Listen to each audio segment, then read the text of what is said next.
sobre a falta de atenção da igreja foi analisada e o júri chegou a um acordo. Referente ao processo de acusação da falta de atenção aos jovens exercida contra a Igreja Adventista do Sétimo Dia de Jardim do Estádio, declaro a mesma inocente das acusações.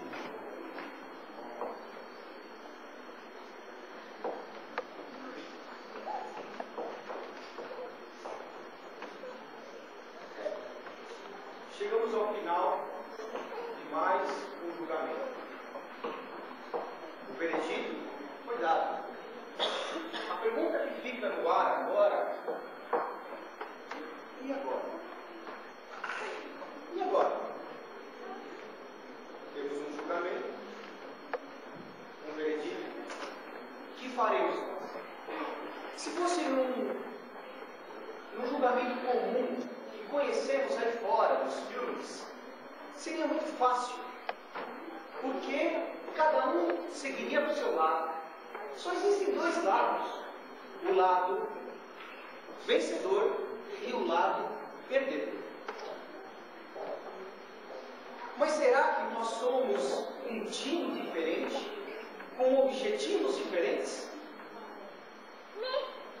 Ou será que nós pertencemos ao mesmo time, ao mesmo corpo, o corpo de Cristo aqui nessa terra, a igreja?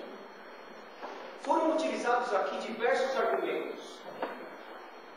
Argumentos que aquele que se colocou melhor, aquele que por acaso usou a maior quantidade de argumentos, ou os argumentos mais fortes, esse sim conseguiu persuadir o júri a votar a favor dele. E então conseguiu o veredito que mais lhe interessava. Mas permitam-me agora deixar um pouco de lado vencedores e perdedores.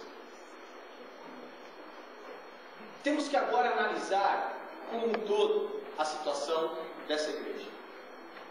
Foram utilizados aqui argumentos, e muitos deles acho que levaram ao júri a inocentar a igreja, porque são argumentos não verdadeiros, são argumentos infundados. Eu tenho aqui alguns deles que eu anotei enquanto a peça estava transcorrendo. É importante lembrar o seguinte: o júri não conhecia a peça, e eles tiveram que votar isso agora. E eu também não conhecia a votação deles, então eu tive que mais ou menos preparar dois finais diferentes, porque eu não sabia qual seria a decisão. Por isso que eu estou nervoso, assim como vocês também.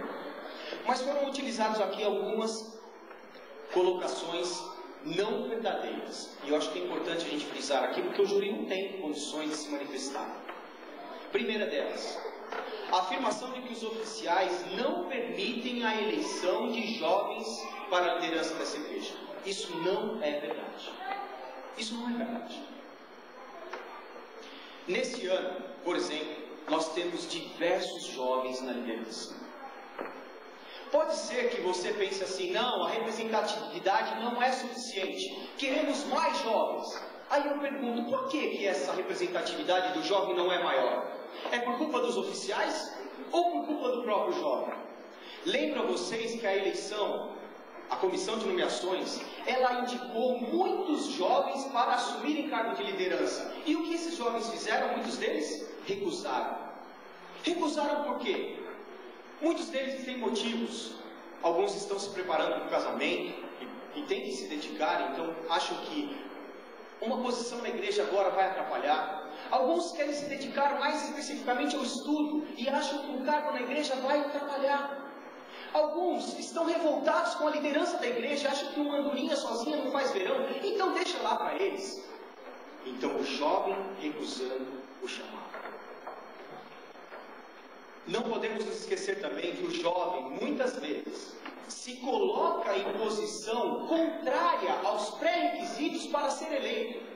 Por exemplo, ele se coloca contrário a algumas normas de conduta cristã, ele entra em julgo desigual, e aí depois ele quer ser eleito. Não pode, ele está fora dos pré-requisitos. Então essa informação, essa afirmação não é verdadeira. Não são os oficiais que não querem que o jovem trabalhe. Muitas vezes o jovem não quer trabalhar. Então a gente precisa também analisar esses dois aspectos.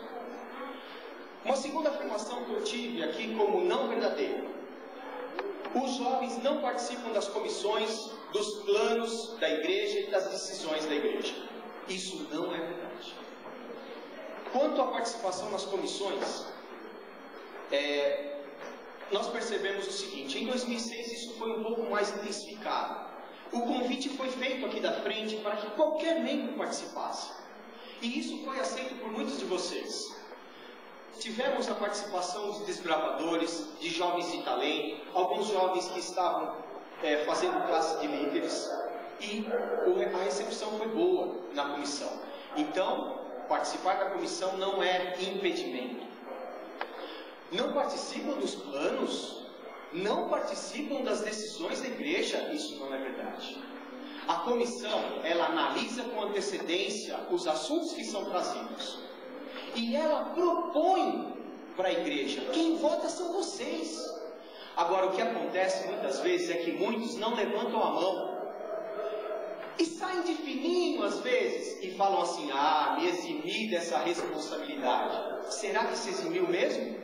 Ou puxou para você a responsabilidade e perdeu uma oportunidade de manifestar a sua opinião? Então essa informação não é verdadeira também. Foi falado aqui que não existem programas de nível. Nós fizemos vários programas de nível, sim. Não na quantidade que vocês merecem, é claro. Isso eu tenho que afirmar para cada um de vocês. Mas foi dito aqui por os jovens mesmos, testemunhas: nós queremos mais assistir do que participar. E é difícil agradar a gregos e troianos, né? É difícil agradar todo mundo. Você faz um programa musical, alguns gostam, outros não. Você faz um programa com uma peça, alguns gostam, outros abominam. É difícil, mas elegemos para esse ano 2 diretores criativos, diretores que estão juntando pessoas capazes e criativas para suprir essa nossa deficiência. Temos aqui também alguns argumentos que foram sérios e que precisam ser tratados. O primeiro deles é o seguinte: os oficiais... falta um acompanhamento após o batismo, falta a visitação pastoral dos oficiais, dos membros. Isso é verdade. Eu não tenho o número de pessoas que nós batizamos aqui em 2005 e 2006, mas eu posso dizer que foram poucas. Destas poucas, muitos não estão mais entre nós. Isso é sério. Isso é muito sério. E é uma deficiência, é algo que a liderança, todos nós, precisamos abrir os nossos olhos. Tem uma outra assunto que foi tratado aqui, bastante importante. Não temos programas de capacitação e treinamento para os membros da igreja, especialmente para os jovens, para que esses possam se aprofundar no conhecimento da palavra. Temos aqui os nossos cultos. A igreja está com as portas abertas, mas nós não temos um programa forte de capacitação. Isso é uma pendência que precisamos também abrir os olhos. Temos poucas programações sociais, atividades de natureza, passeios recreativos, etc. Isso também é verdade. Foi citado aqui uma jovem, 7 anos de igreja. Ela disse 2, não, tiveram 4. 4? Isso é muito pouco. Isso é muito pouco. Mas a igreja já abriu o olho para isso também. Por isso que elegeu 2 diretores, para não ter sobrecarga num só. E para poder, então, um ficar especificamente responsável pelas atividades sociais e recreativas.